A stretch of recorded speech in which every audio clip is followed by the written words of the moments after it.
economic recession, rising inflation and widespread corruption scandals, Brazil is in a truly bad shape. But how are its largest banks faring? Brian, you've just come back from Sao Paulo where you've interviewed a number of these large banks. What are they saying? Well, surprisingly, Silvia, they seem to be in quite good shape. So as you say, the economy is in a dreadful mess. It shrank nearly 4% last year. Probably they're going to do the same this year. You've got rising unemployment. You've got interest rates at 14.5%, and you've still got inflation at 7%. So there's a risk of all the good work that's been done over the last decade being unraveled.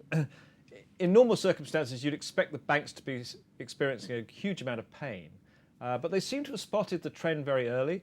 In some cases, as long ago as 3 years ago, they started adjusting their loan portfolios, started accumulating more capital and reserves, and generally preparing for bad times. So they did adjust their risk procedures and credit procedures to anticipate the bad times, as you say, but how bad are things really going to get? What's their view? At the moment, I mean, they're a little bit cautious about sort of predicting the bottom. At the moment, in the private sector banks, which is obviously Bradesco, Itaú and Santander, you're looking at NPLs in the sort of 3 or 4% range at the moment, and maybe that's not going to increase too much. I certainly think 5% is going to be tops. In the public sector, where you've got Caixa and you've got Banco do Brasil, it's a slightly different story because they're policy banks. So the government has used those to push money through in order to make policy lending. So we may see higher NPL rates and more difficulties that those banks face. On the other hand, they've got the backing of the sovereign government, so there's not any talk of anything more serious than that. Now, another point of concern is really social unrest. So you've been there, you've seen how the mood is among everybody in the country. There is this big corruption scandal which started from Petrobras. The president has probably one of its lowest ratings ever, but although the PT, the ruling party, is still doing okay compared to the opposition. What is the sense that you got from being there?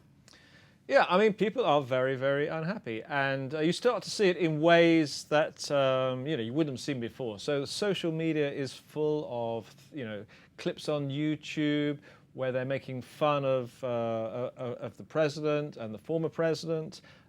You've seen a huge rise in spontaneous demonstrations.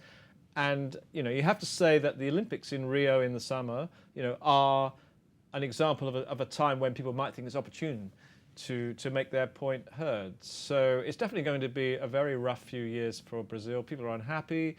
We're seeing, I think the most severe thing is the fact that we saw a huge expansion in the middle class in Brazil over the last decade.